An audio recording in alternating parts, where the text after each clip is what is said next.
Tinku Urang go back, go back, go back. Sivadanti go back, go back, go back. ওদালগুৰিৰ গৰুৱাঝাৰত আদিবাসী ছাত্ৰ সন্থাৰ সংবাদমেল। গৰুৱাঝাৰত নতুনকৈ আদিবাসী ছাত্ৰ সন্থাৰ আঞ্চলিক সমিতি গঠনক লৈ সংবাদমেল পূৰ্বৰ আঞ্চলিক সমিতিৰ পুনৰ দুটা ভাগত বিভক্ত আদিবাসী ছাত্ৰ সন্থা প্ৰদীপ নাগ গোট আৰু গোডমিন হেমৰণ গোটৰ মাজত বাক বিতণ্ডা।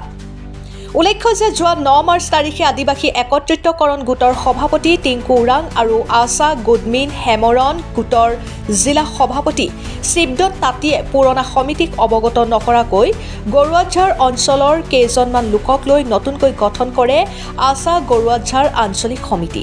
তাৰ পিছতে সৃষ্টি হয় অঞ্চলজুৰি প্ৰতিক্ৰিয়া। তাৰ পৰিপ্ৰেক্ষিততে আজি প্ৰদীপ নাগ গোট গৰুৱাঝাৰৰ আঞ্চলিক সমিতিয়ে নৱগঠিত সমিতিখনৰ সন্দৰ্ভত সংবাদমেল সম্বোধন কৰি নতুন সমিতিখনক ভুৱা আখ্যা দিয়ে। আনহাতে শিৱদত্ত তাঁতীয়ে আৰু টিংকু ওৰাঙে ৰাজনৈতিক মুনাফা আদায় কৰাৰ বাবে জাতিটোক দুটা বিভক্ত কৰাৰ ষড়যন্ত্ৰ কৰাৰ লগতে ৰাইজক তেওঁলোকৰ কথাত ভুল নাযাবলৈ আহ্বান কৰে পূৰ্বৰ স্থায়ী সমিতিখনে। Bureau' report Arunodoy Assam. হয়, আজি আমি ক্ষুদ্ৰ অসম আদিবাসী ছাত্ৰ সন্থা গৰুৱাঝাৰ আঞ্চলিক তৰফৰ পৰা এটা প্ৰেছ মিট দিবলৈ ওলাইছোঁ।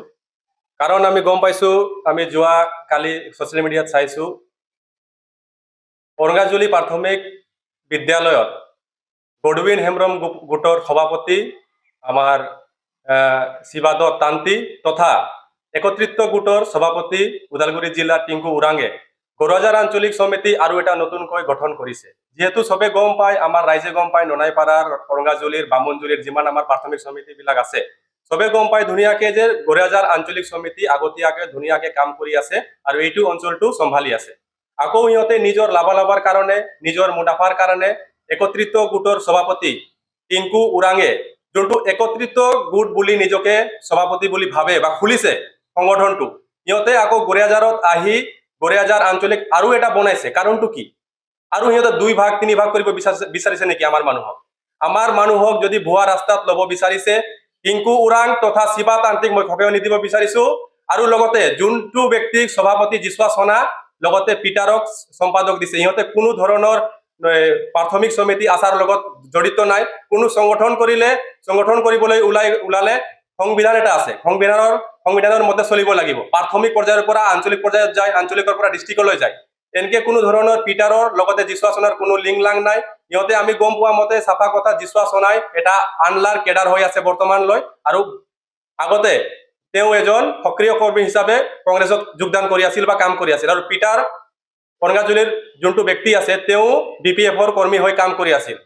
যোন কেইটা ব্যক্তিক লৈ সেইদিনা অৰঙ্গাজুলি প্ৰাথমিক বিদ্যালয়ত কমিটিখন গঠন কৰা হৈছে, সেইকেইটা ব্যক্তিত এজনো সংগঠন কৰা ব্যক্তি নাই। মই বাৰে বাৰে কৈ আছো টিংকু ওৰাং মহোদয়ক যে আমাৰ গৰুৱাঝাৰ অঞ্চলত যদি বিভ্ৰান্তি সৃষ্টি কৰিব বিচাৰিছে আগতীয়া খকনে আমি দিবলৈ বিচাৰিছো। আৰু এইটো যোনটো ভুৱা কমিটি সিহঁতে বনাইছে এইটো ৰাইজে যাতে ভুল নুবুজে। আমি গৰুৱাঝাৰ আঞ্চলিক সমিতি হৈ আশা যিখিনি কাম কৰি আছো আগতে ধুনীয়াকৈ কাম কৰি যাম। লগতে আৰু শিৱা তান্ত্ৰিক মই এটা কথা ক'বলৈ বিচাৰিছো, গোডমিন হেমৰম গ্ৰুপৰ সভাপতি, তেওঁ নিজকে সভাপতি বুলি ভাবে ওদালগুৰি জিলা আচাৰ, কিন্তু দুটা আঞ্চলিক লৈ কোনোৱাই সভাপতি কৰিব নোৱাৰে। ওদালগুৰি জিলাৰ ভেৰগাঁও আঞ্চলিক কমিটি আৰু বামুণজুলি আঞ্চলিক কমিটি বুলি সিহঁতে দুটা আঞ্চলিক কমিটি খুলিছে। গোডমিন হেমৰম গ্ৰুপৰ শিৱা তান্ত্ৰী আৰু নিজকে প্ৰেচিডেণ্ট হয় বুলি ফুৰে। কিন্তু যোনটো বামুণজুলি আঞ্চলিক কমিটিৰ সভাপতিৰ দায়িত্ব দিছে আব্ৰাহাম কন্ধ বুলি, তেওঁ আণ্ডাৰ মেট্ৰিক হয়। আণ্ডাৰ মেট্ৰিক এটা লৰাই গৰুৱাঝাৰ বামুণজুলি আঞ্চলিকৰ সভাপতি কেনেকৈ হ'ব পাৰে? জিচুৱা সোণা আমি গম পাওঁ ক্লাছ 8 পাছ তেওঁ। আমি গম পাওঁ যোনটো আমাৰ নতুনকে বনাইছে সিহঁতে ছেক্ৰেটাৰী, তেওঁ আণ্ডাৰ মেট্ৰিক হয়। তো আমি ক'বলৈ গৈ আছো কোনো ধৰণৰ সাংবিধানিকভাৱে এইবিলাক কমিটি বনোৱা হোৱা নাই। নিজৰ লাভালাভ, নিজৰ মুনাফাৰ কাৰণে, ৰাজনৈতিক মুনাফাৰ কাৰণে টিংকু ওৰাং দেৱে এইবিলাক কমিটি ৰচনা কৰি আছে আৰু মানুহক ভুৱা পথত লৈ আছে। একদম ভুৱা। ইহঁতে কোনো ধৰণৰ ছ'চিয়েল কামৰ লগত জড়িত নহয়, সামাজিক কামৰ লগত জড়িত নহয়। আপোনালোকে সিহঁতৰ অতীতটো যদি চাবলৈ যায় কোনো ধৰণৰ সামাজিক ৰাজনৈতিক কোনো ধৰণৰ সামাজিক সংগঠনৰ কামৰ লগত জড়িত নহয়। এনেকেও নহয় যে কোনো জিচুৱা সোণা বা পিটাৰে বা বেলেগ সদস্যবিলাক আছে যে প্ৰাথমিক সমিতিৰ পৰা গৈছে আঞ্চলিকৰ পৰা ডিষ্ট্ৰিক্ট, এনেকে কোনো ধৰণৰ নাই। সিহঁতে ৰাজনৈতিক লগত জড়িত আছে, কোনোবাই আনলাৰ কেডাৰ হৈ আছে জিচুৱা সোণাই। ৰাইজক আমি গড়েজাৰ আঞ্চলিক সমিতি আছাই হৈ এইটোৱে ক'ব বিচাৰিছো যে যোনটো টিংকু উৰাঙে আৰু শিৱাদত তান্তিয়ে কমিটি এটা ভুৱা কমিটি বনাইছে সেই কমিটিক একেবাৰে প্ৰত্যাহাৰ কৰিব লাগে আৰু কোনো ধৰণৰ কোনো গাঁৱত কোনোবা প্ৰাথমিক সমিতি বনাব দিব নালাগে, ঘুমাব দিব নালাগে, ইহঁতৰ কথা মতে চলিব নালাগে। যিহেতু চবে গম পায় আমাৰ অঞ্চলৰ ৰাইজে যে গড়েজাৰ আঞ্চলিক সমিতিৰ সভাপতি সম্পাদক প্ৰমুখ্যে 8টা প্ৰাথমিক সমিতি ধুনীয়াকে কাম কাজ কৰি আছে নিজৰ লাভালাভৰ কাৰণে। আৰু আমি গম পোৱা মতে যোনটো টিংকু উৰাং আছে, টিংকু উৰাঙে আগতে প্ৰদীপ নাগৰ নেতৃত্বত কাম কৰি গৈছিল আৰু প্ৰদীপ নাগৰ নেতৃত্বত তেওঁ কাৰ্যকাল 2টা টাৰ্ম 6 বছৰ শেষ হোৱাৰ পিছত আকৌ তেওঁ প্ৰেসিডেন্ট কৰিব বিচাৰিছিল। আৰু এই প্ৰেসিডেন্ট কৰা বিচাৰৰ মতে তেওঁ এটা নতুন গ্ৰুপ খুলিছে, একত্ৰিতকৰণ গোট।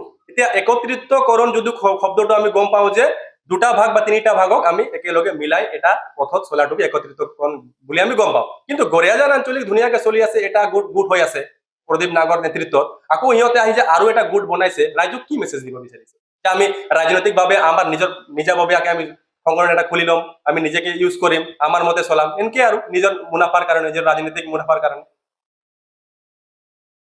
নমস্কাৰ, সদৌ অসম আদিবাসী ছাত্ৰ সন্থা গড়েজাৰ আঞ্চলিক সমিতিৰ সভাপতি হৈ লগত আমাৰ গড়েজাৰ আঞ্চলিক সমিতিৰ ছেক্ৰেটাৰী বিকি সিং, লগত আমাৰ এই গড়েজাৰ আঞ্চলিক সমিতিৰ সদস্যবৃন্দৰ লগত প্ৰাইমেৰী সমিতিৰ সভাপতি সম্পাদক উপস্থিত আছে।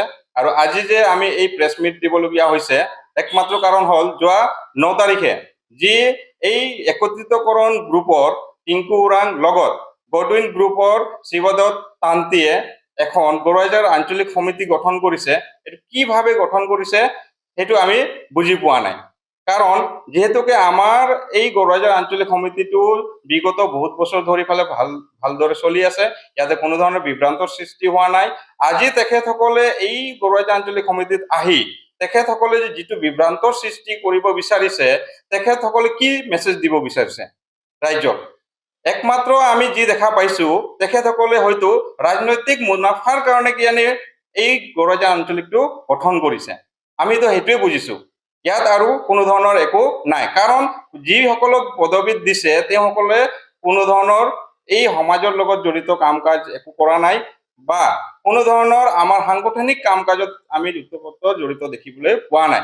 যিহেতুকে আমাৰ যিজন সভাপতি দিছে তেওঁ এটা সময়ত আমাৰ এই আলনাৰ কেডাৰ হৈ আছিল, লগত তেওঁ এজন কংগ্ৰেছ দলৰ সদস্য হৈ আছিলে। আজি সেইজন ব্যক্তিক কোনটো সংবিধানৰ হিচাপে তেখেতক যে সভাপতিৰ দায়িত্ব দিলে এইটো আমি বুজি পোৱা নাই। আৰু ইয়াৰ ওপৰত আমাক তেখেতসকলে যাতে আমাৰ এই আদিবাসী জনগোষ্ঠীক কোনো ধৰণৰ ভুৱা মেছেজ নকৰে বা ভুৱা দিশত নলয়, এইটো আমাৰ ফালৰ পৰা অনুৰোধ থাকিল। ধন্যবাদ। Tinku Urang go back, go back, go back. Shivadat Tanti go back, go back, go back. Tinku Urang হুঁচিয়াৰ, হুঁচিয়াৰ, হুঁচিয়াৰ। গডউইন গ্ৰুপ হুঁচিয়াৰ, হুঁচিয়াৰ, হুঁচিয়াৰ। গডউইন গ্ৰুপ হুঁচিয়াৰ, হুঁচিয়াৰ, হুঁচিয়াৰ। সংগঠনৰ লগত ৰাজনীতি কৰা বন্ধ কৰক, বন্ধ কৰক, বন্ধ কৰক। সংগঠনৰ লগত ৰাজনীতি কৰা বন্ধ কৰক, বন্ধ কৰক, বন্ধ কৰক। Asha long live, long live, long live. Pradip Nag জিন্দাবাদ, জিন্দাবাদ, জিন্দাবাদ। গড়েজাৰ আঞ্চলিক জিন্দাবাদ, জিন্দাবাদ, জিন্দাবাদ।